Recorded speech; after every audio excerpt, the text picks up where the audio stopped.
Dudes, this is long overdue, but finally got the newborn to bed, and the wifey's asleep too, so I figured I'd jump on the opportunity to finally wrap up this really intense Leagro Negro 2019 baseball season.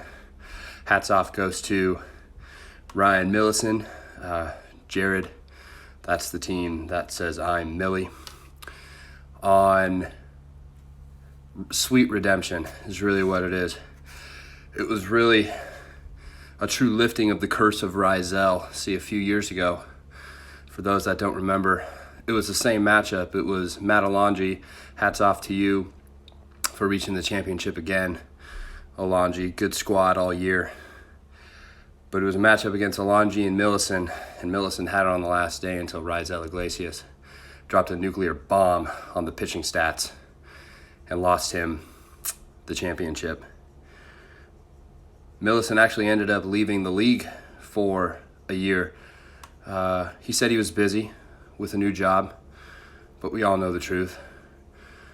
He was recovering. He was recovering and he was strategizing to come back in a big way. And it happened this year. He actually got off to the worst start in Leagro Negro history. I believe he didn't win his first category until like week 3. And I don't think I'm exaggerating there.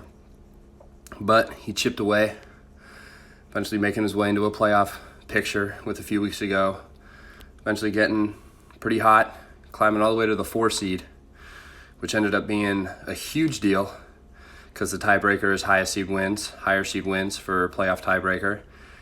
And he was able to climb and surpass Elu for the 4 seed, and it ended up allowing Millie to advance to the next round after they had tied in the first round of the playoffs.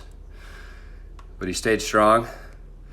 Great pickups like Yordan Alvarez, who yours truly did have prematurely and then dropped. And then when I went to the waiver wire to try to find him again, whose team was he on? At the time, it was called Ryan's Rad Team, who is now formerly known as I'm Millie. Jared, that's Ryan Millison. This is like his 4th season in our league now.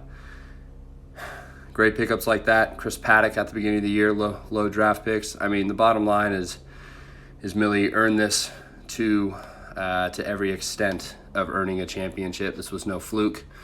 Well done by him. Well done by everyone in this league, to be quite honest. It was crazy. I mean, there were 10 teams in it the entire time, and it's fitting that for how long a baseball season is, all the results seem to come down to the last day or the last week of the season to determine playoff spots, and then the last day in a lot of matchups, like mine and Alonji's in the semis, and then in the championship, Millison did kind of end up pulling away a little bit there at the end, but everything was tight the entire way. It's a testament to the knowledge and the dedication of this league. Millie earned this one. Really did. This was the toughest fantasy league I've been in across any sport, anytime, anywhere. And this is really going to be a feather of your cap. The curse of Rizal is lifted. I still don't expect you to be drafting him anytime soon just because of what he did. I don't think, that scar will ever quite go away, similar to the Giants losing the 2002 World Series. Just a bummer that Bonds didn't get his World Series, even though we won 3 more. But I see it similar with you and Rizal, that I don't really expect you to be drafting him anytime soon. A lot of milestones in the league this year. We had a couple of babies.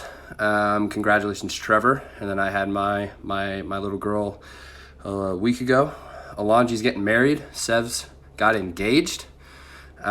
Before the season actually started in January, Ryan Millison, our 2019 champ, got married to his now lovely bride, Mariah. We're growing up, boys. We're growing up. Jared, almost done with medical school.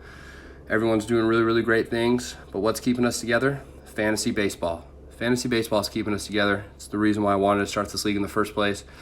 It's keeping us all connected. So I hope everyone comes back again next year. It's been awesome. Alonji and Millison elected to split the winnings. It's a $50 buy-in. They elected to split the winnings, where Millison will get $400. And then Alonji's going to get $100. Obviously, neither of them are paying anyone. I I'll send a text. We'll get your guys' Venmo so we can get you guys paid. But I'm thinking that like me and Lefebvre will probably pay Alonji or something like that, and then we'll get everyone else to pay Millie. Please pay up in a timely fashion once the Venmos are distributed, because these guys earned it for a great season, and looking forward to doing it again next year. Good luck in everyone's fantasy football endeavors, because I know we're knee deep in that now. Hoping the Le'Veon, my wayward sons, will be able to make a turnaround and fight for a playoff spot this year. Love you guys. Kamish out.